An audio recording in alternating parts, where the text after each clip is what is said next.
Hi, this is Tim Santoni, and welcome to Santoni Spotlight. Today I'm joined by Katie Wagner of KWSM. Katie, thank you so much for joining us. Before we get started, maybe talk to our viewers a little bit about your digital marketing agency and what it is that you're passionate about. Yeah, absolutely. So KWSM is a full-service digital agency. We help our clients tell their story through websites, social media, and video. And the thing that sets us apart from other agencies is that we're all former journalists.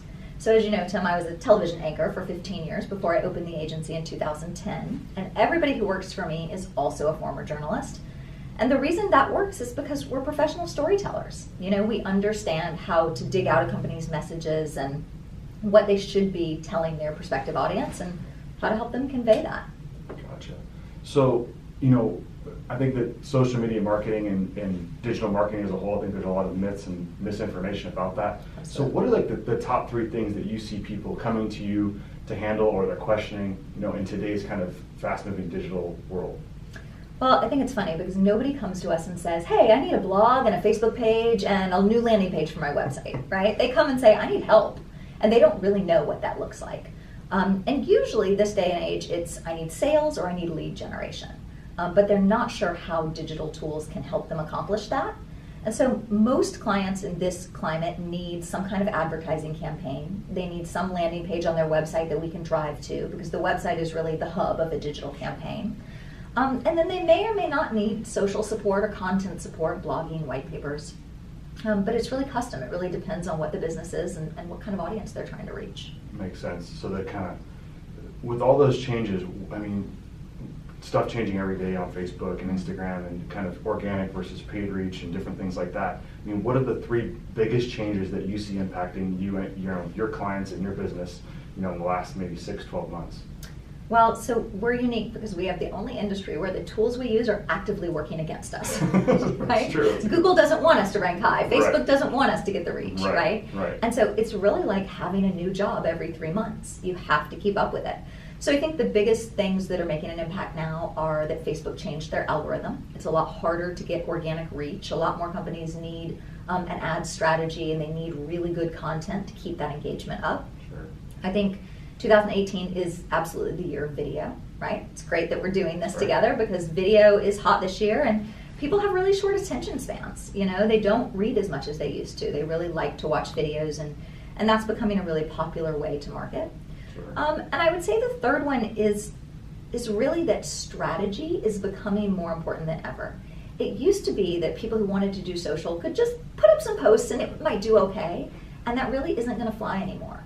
Unless you have a full strategy for how your digital program's going to work and where the traffic's going to go and how it's going to convert from there, you're really just posting in the dark and you won't see those effective results. And so I think that's actually the biggest mistake we see people make is they say, well, I can do social, just throw some stuff up there. Yeah. And then they wonder why it doesn't work. That's a great point. So, I hear a lot of people talking about that, I think I need to be on Facebook, or I think I need to post, or I need to make videos.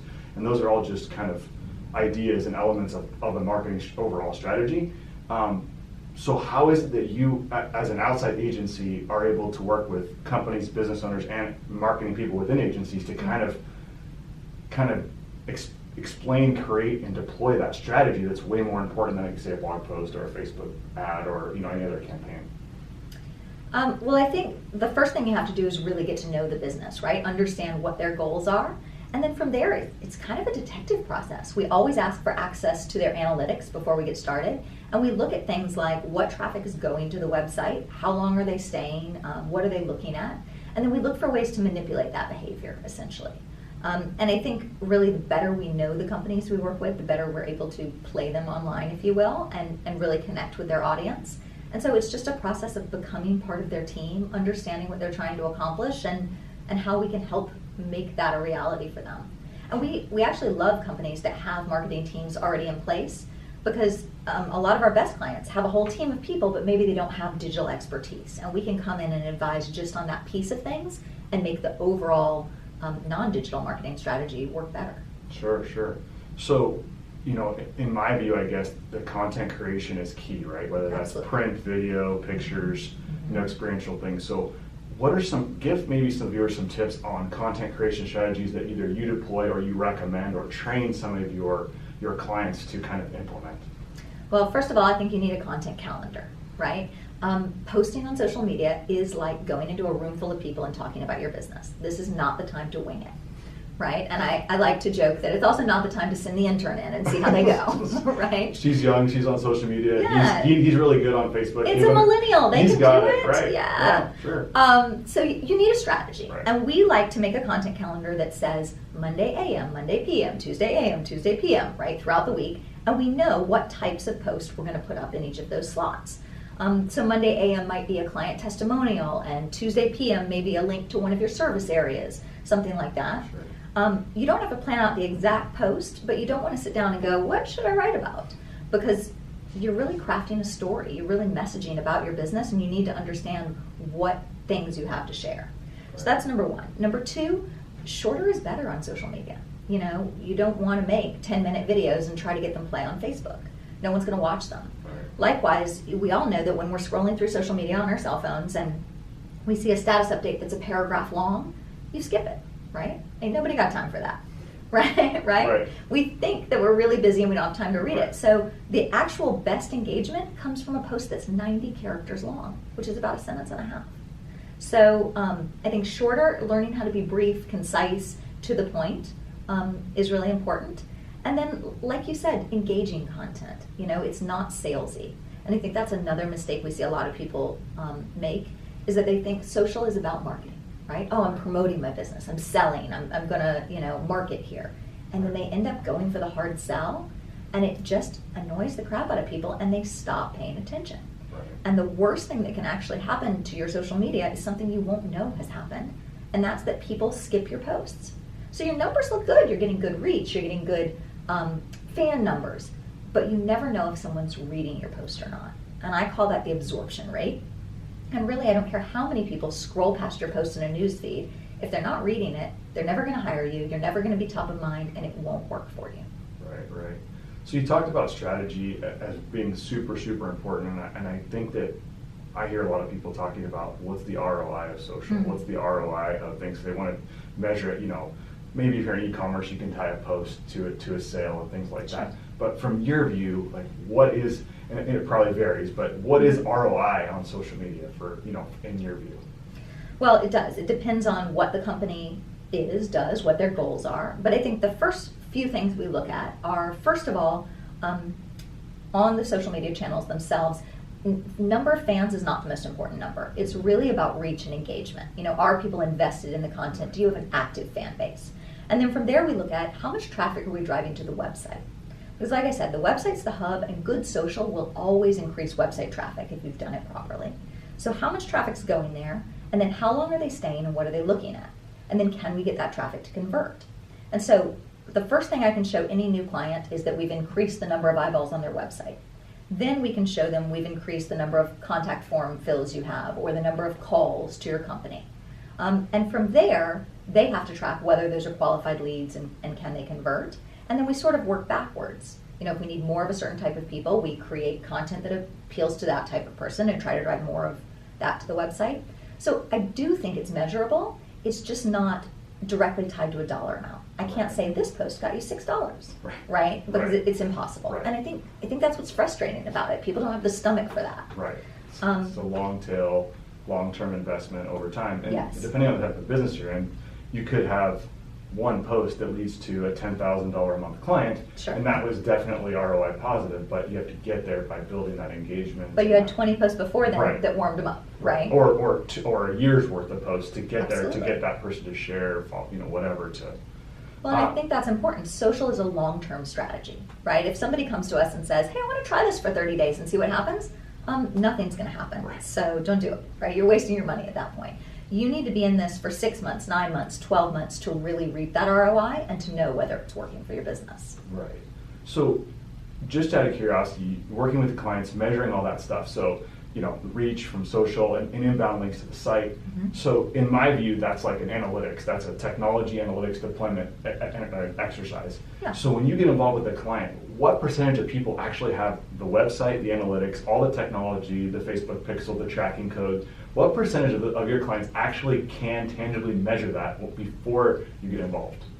I'm tempted to say 0. Okay. We'll put it like 5%, let's Okay. say, generously. So it's an infrastructure, right? It's a system you set up. No one comes to us with that system set up, because if they did, they could see whether it was working or not, and they could adjust it. Right? They may have a website, but can the website convert? Maybe not. Or right? do they even know if it converts and how? Because they or have how no to way to track measure. it, right? Yes. They probably don't have analytics. They certainly don't typically have a Facebook pixel set up or anything like that.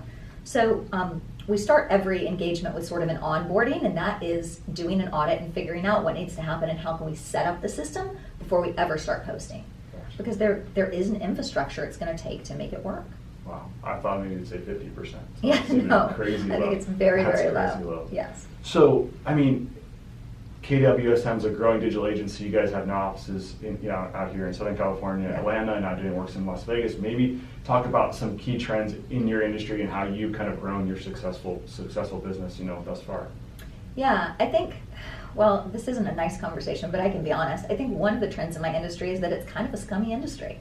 I mean, I'll be honest, it's a bunch of agencies growing fast, right? Popping up because everybody thinks they need social media. Sure. And I think a lot of people take advantage of business owners and prey on what they don't know.